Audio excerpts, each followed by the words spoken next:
You know that expression, when life gives you lemons, make lemonade? Well, Schweppes should really make a strategic investment in YouTube, because there has never before been housed under one roof a collection of this many lemons. Case in point, Thoughty2, whose real name is Aaron, named after the Aran Island off Scotland if you're interested. His content is a little tricky to describe. I'd say it's the place where received wisdom and gullibility collide with a really unrealistic deadline, with the resulting debris being his videos. So let's pluck one and take a bite. The Truth Why Modern Music is Awful. What an elegant title. Oh, the sourness of misinformation. So first, let's hear his thesis. Music is getting worse every year. Okay, this is a pretty common bias he's tapping into. Let's hear a little more. There is far more to this than simple nostalgia, and when your parents keep telling you that the music died long ago, they may actually have a point. Because it turns out that science agrees with them. So what's happened here is Aaron's read an article. We don't know which one, because this started back in 2012, and the same story has resurfaced over and over again on social media and other bad publications.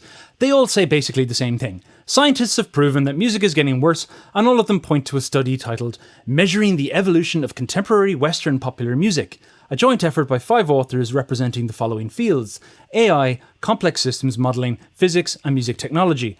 And right off the bat, you'll notice the absence of a musicologist or composer with their background in research. Already a pretty bad sign, but we'll get to that much later. So what went wrong? How did we go from Bob Dylan to Britney Spears? From Led Zeppelin to Lady Gaga? So this statement reveals problem number 1, conflating the music industry of the 60s with that of today, but we'll get to that later. What's really bad is what's coming next, the core idea that this argument rests on, which is how the study managed to measure musical quality. The researchers took around 500,000 recordings from all genres of music, from the period of 1955 to 2010. Not exactly. They assessed an existing collection called the Million Song Dataset, a list of the top 200 most searched for artists identified by EchoNest, a big data company whose technology is used by Spotify to make recommendations based on your listening habits. And it's actually this recommendation technology that accounts for the majority of the dataset, music closely associated with those top 200 artists. So what does this mean? It means the music being discussed here is mainly pop, rock, R&B or hip-hop, promoted by major labels over 50 years, along with lesser-known artists chosen by the algorithm based on their similarity to this music. And they meticulously ran every single song through a set of complex algorithms. Why do you use the word meticulously? This wasn't done by hand on a song-by-song basis, Aaron. These algorithms measured 3 distinct metrics of each song: the harmonic complexity, the timbral diversity.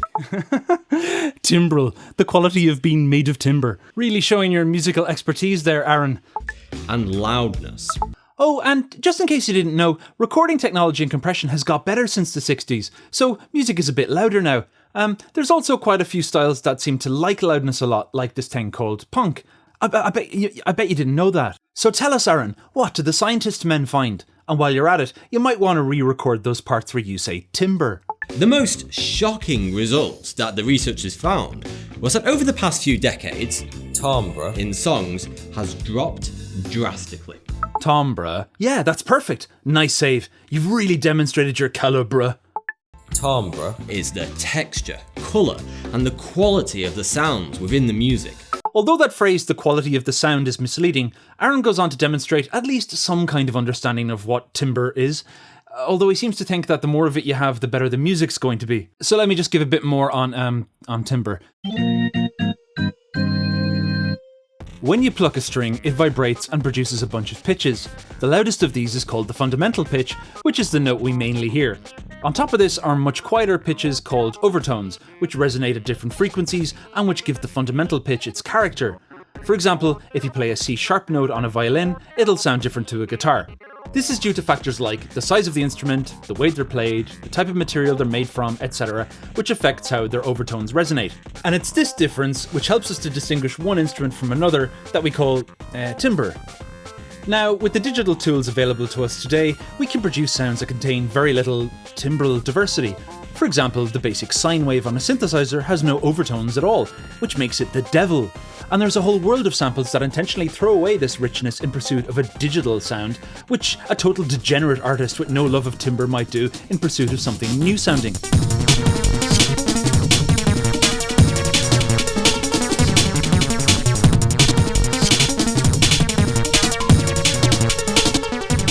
And there are people out there who, like termites, are hell-bent on destroying the timbre, doing things like harmonics on guitar, sol ponticello on viola,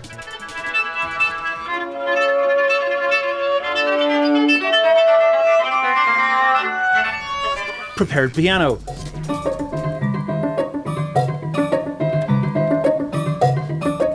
falsetto,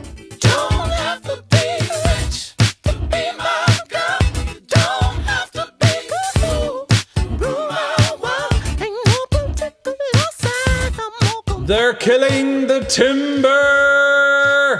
But what's really great here is when Aaron goes on to try and provide examples of how this sorry state of affairs came to be. The vast majority of pop today is built using the exact same combination of a keyboard, a drum machine, sampler. Oh, are you kidding me? A sampler? You're trying to make the argument that a sampler is generic. It's called a sampler because it can literally sample any type of sound imaginable. It couldn't be any more diverse, Aaron. And computer software. And computer software. Ugh. Seriously? Did you really mean to say those words in that order? If this is the way you think, I'd love to hear your critique of contemporary painting. These days, painters are all just using the exact same stuff. Brushes, colour, and ideas. So now we can see that the entire framing of this problem is wrong. Artists often deliberately reduce timbral richness to make their music interesting. In fact, the process of taking samples from older music and degrading it is part of a vital musical dialogue.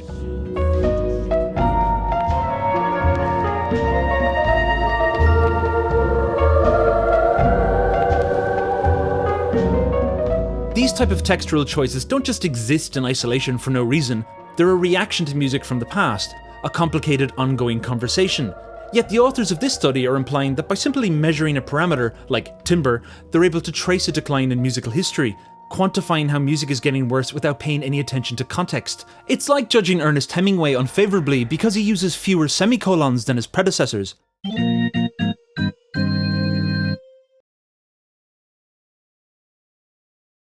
What if I also told you that the vast majority of chart-topping music in the past 20 years was written by just 2 people?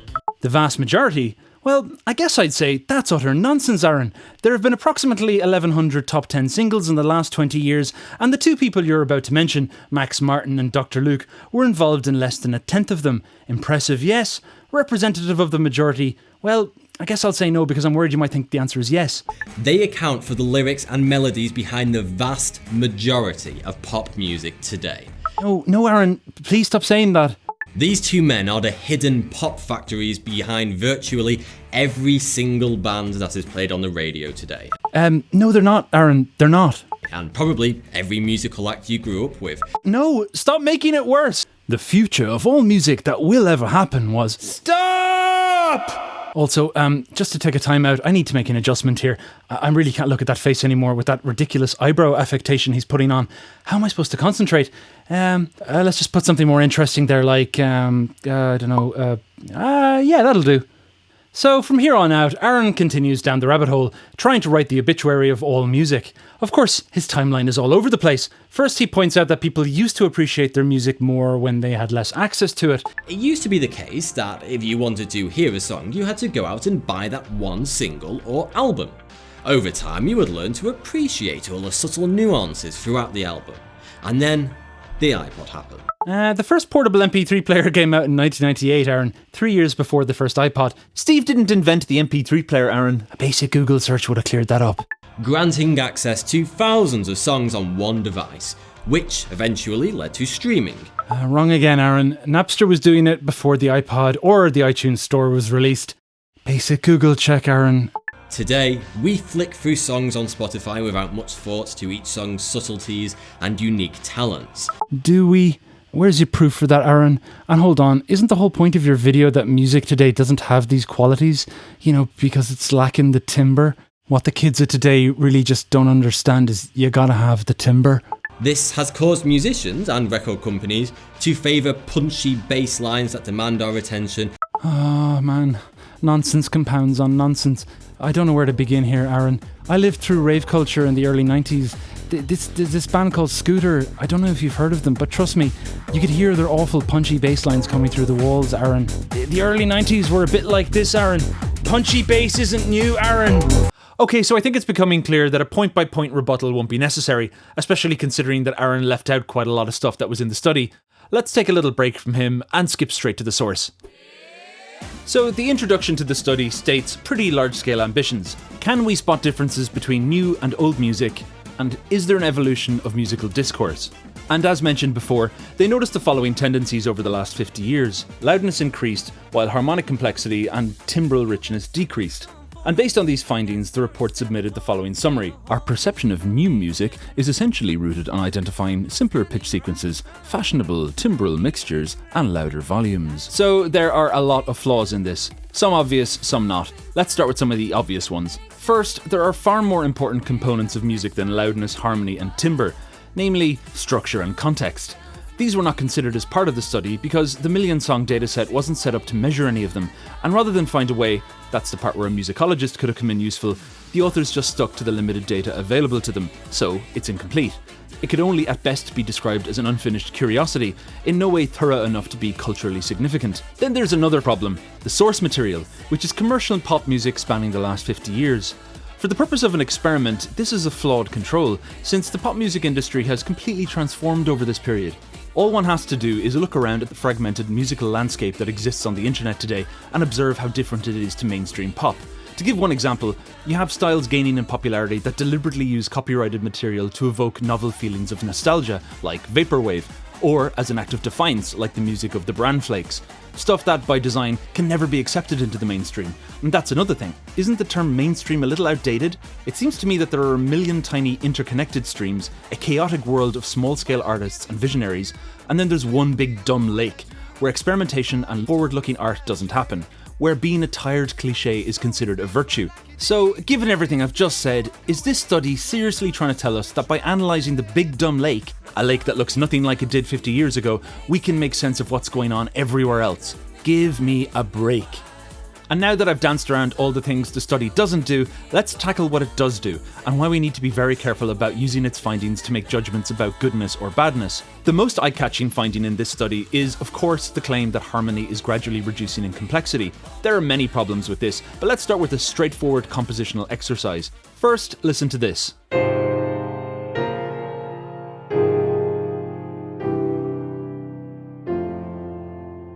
Okay, so I doubt that was a particularly surprising musical moment, since it's a pretty standard progression in the minor key, but now listen to this.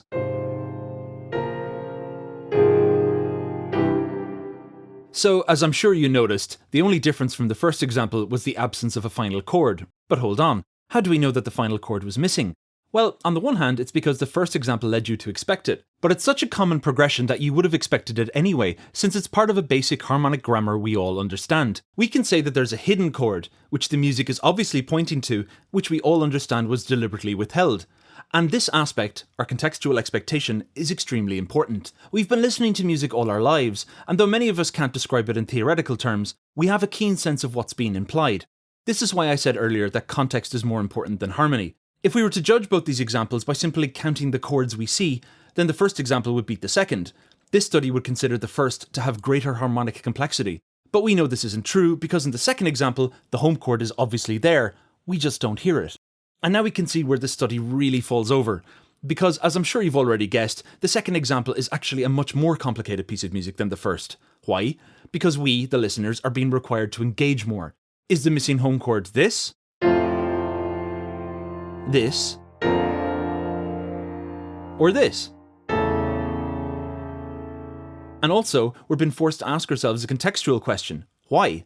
Why didn't I hear what I expected? My brain is thinking. And modern music works like this all the time, constantly referencing or inferring content that it doesn't play, implying harmonies we don't hear. It can be done by setting up rhythmic expectation,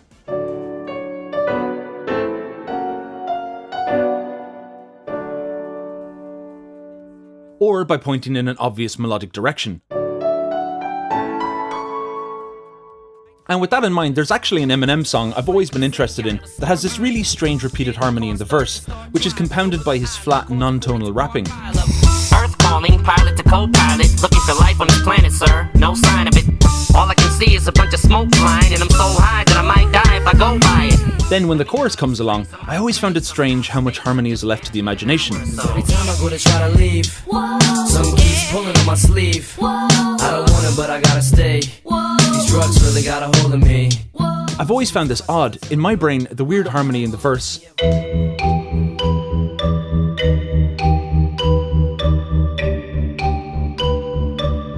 gets carried into the chorus.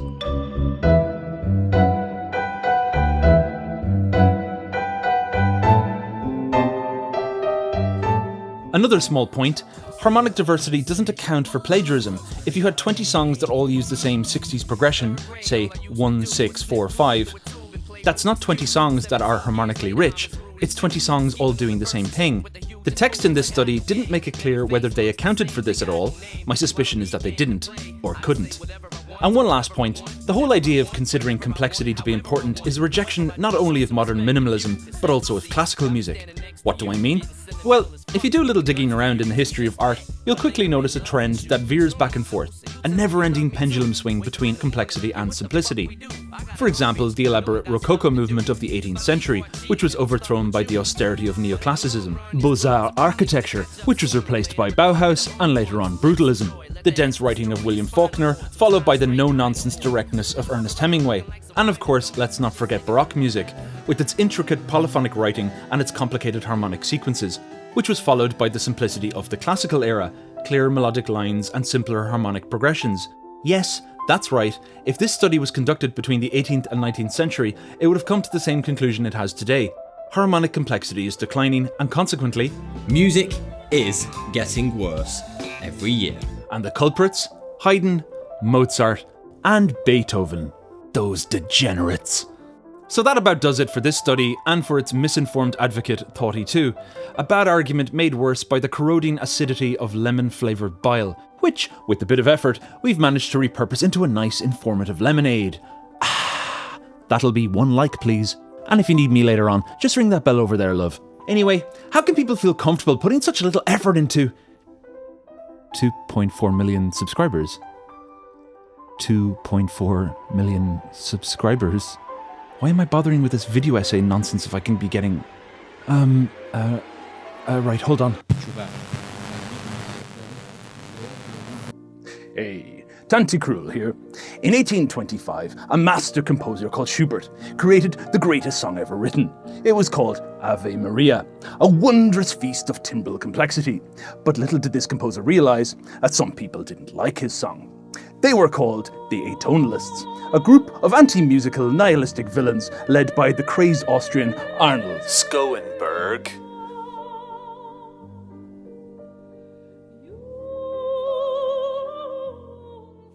If you like my diatribe, subscribe.